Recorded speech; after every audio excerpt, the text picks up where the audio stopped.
తెలంగాణలోని లోక్సభ నియోజకవర్గాల్లో మెదక్ది ప్రత్యేక స్థానం.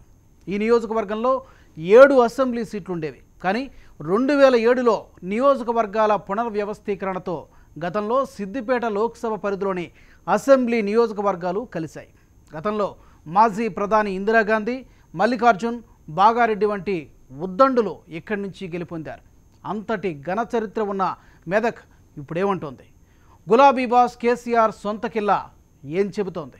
స్వర్గీయ ఇందిరాగాంధీతో పాటు బాగారెడ్డి, మల్లికార్జున్ లాంటి హేమీలు మెదక్ పార్లమెంట్ నియోజకవర్గం నుండి ప్రాతినిధ్యం వహించారు. కాంగ్రెస్ పార్టీకి మొదటి నుండి అనుకూలమైన ఈ మెదక్ పార్లమెంట్ నియోజకవర్గంలో ఇందిరాగాంధీ ఇక్కడ నుండి ప్రాతినిధ్యం వహించడంతో దేశవ్యాప్తంగా మెదక్ పార్లమెంట్ నియోజకవర్గానికి ప్రత్యేక గుర్తింపు వచ్చింది. టీఆర్ఎస్ అధినేత తెలంగాణ సీఎం కేసీఆర్ బహుముఖ వ్యూహాలను తట్టుకునేలా ప్రతిపక్షాల ఎత్తుగడలు ఏ మేరకు ఉంటాయన్న ఆసక్తి కనిపిస్తోంది. ఉమ్మడి మెదక్ జిల్లాలో ఉన్న 7 అసెంబ్లీ నియోజకవర్గాల్లో ఇప్పటికే టీఆర్ఎస్ హవా ఉండడంతో పార్లమెంటు సీటు సునాయాసంగా గెలిచేందుకు ప్రణాళిక సిద్ధం చేస్తున్నారు కేసీఆర్. ఫెడరల్ ఫ్రంట్, దేశ రాజకీయాల చర్చ జరుగుతూ ఉండడంతో మెదక్లో ఏం జరుగుతుందోనన్న ఆసక్తి రాజకీయ వర్గాల్లో కనిపిస్తోంది. 2014 లోక్సభ ఎన్నికల్లో మెదక్ పార్లమెంటు స్థానంలో టీఆర్ఎస్ అభ్యర్థిగా పోటీ చేసిన ఆ పార్టీ అధినేత కేసీఆర్కు 6,55,484 ఓట్లు వచ్చాయి. కాంగ్రెస్ అభ్యర్థి శ్రావణ్ కుమార్ రెడ్డిపై 3,97,029 ఓట్ల ఆధిక్యంతో గెలుపొందారు కేసీఆర్. మెదక్ లోక్సభ నియోజకవర్గ చరిత్రలో ఇంత భారీ మెజారిటీ రావడం ఇదే తొలిసారి. 1980 ఎన్నికల్లో జనతా పార్టీ అభ్యర్థి జైపాల్ రెడ్డి మీద మాజీ ప్రధాని ఇందిరాగాంధీ సాధించిన మెజారిటీ 2,32,624 ఓట్లు అత్యధికంగా ఉండగా కేసీఆర్ దాన్ని అధిగమించారు. 2014 ఎన్నికల్లో మెదక్ ఎంపీగా, గజ్వేల్ ఎమ్మెల్యేగా విజయం సాధించిన కేసీఆర్ తెలంగాణ రాష్ట్ర తొలి ముఖ్యమంత్రిగా పదవి బాధ్యతలు చేపట్టాలని నిర్ణయించుకొని ఎంపీ పదవికి రాజీనామా చేశారు. కేసీఆర్ రాజీనామాతో మెదక్ లోక్సభ స్థానానికి ఉప ఎన్నిక అనివార్యమైంది. అదే ఏడాది సెప్టెంబర్లో జరిగిన ఉప ఎన్నికల్లో టీఆర్ఎస్ అభ్యర్థిగా కొత్త ప్రభాకర్ రెడ్డి పోటీ చేశారు. కాంగ్రెస్ నుంచి మాజీ మంత్రి సునీతారెడ్డి, బీజేపీ నుంచి జయప్రకాష్ రెడ్డి బరిలో దిగారు.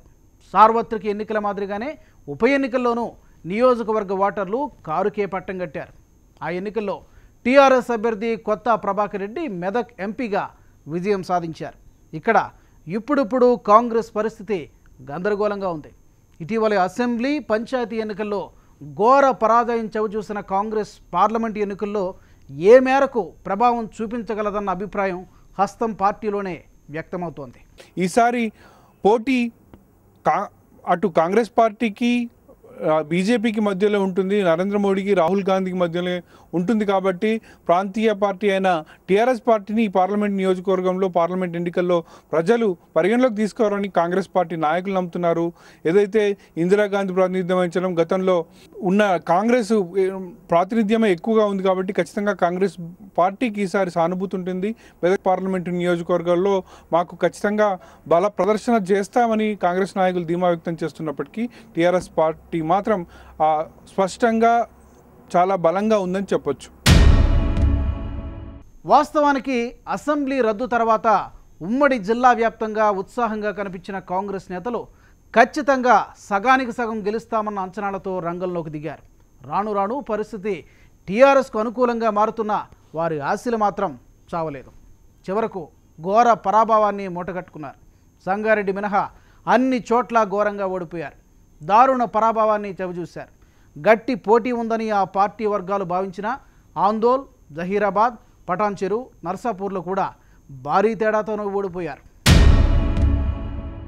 ఇక మెదక్ పార్లమెంట్ చరిత్రను ఒక్కసారి చూద్దాం. ఈ పార్లమెంటు పరిధిలో మొత్తం ఓటర్లు 15,14,728. ఇందులో 7,59,564 మంది మహిళలు, 7,55,071 మంది పురుషులు ఉన్నారు. మెదక్ పార్లమెంటు పరిధిలో సిద్దిపేట, మెదక్, నర్సాపూర్, దుబ్బాక, గజ్వేల్, పటాన్ చెరు, సంగారెడ్డి అసెంబ్లీ నియోజకవర్గాలున్నాయి. 1952లో జరిగిన తొలి ఎన్నికల్లో పీపుల్స్ డెమోక్రటిక్ ఫ్రంట్ అభ్యర్థి ఎన్ఎం జయసూర్య మెదక్ తొలి ఎంపీగా విజయం సాధించారు. ఇక 1957 కాంగ్రెస్ అభ్యర్థి పి హనుమంతరావు, 1962లో కాంగ్రెస్ నుంచి మళ్ళీ హనుమంతరావే గెలిచారు.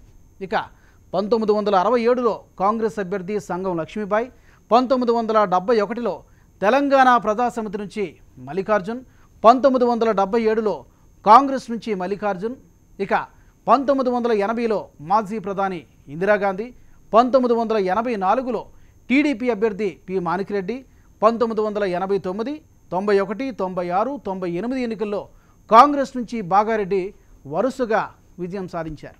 ఇక 1999 ఎన్నికల్లో బీజేపీ నుంచి ఆలే నరేంద్ర, 2004లో ఇదే ఆలే నరేంద్ర టీఆర్ఎస్ నుంచి విజయం సాధించారు.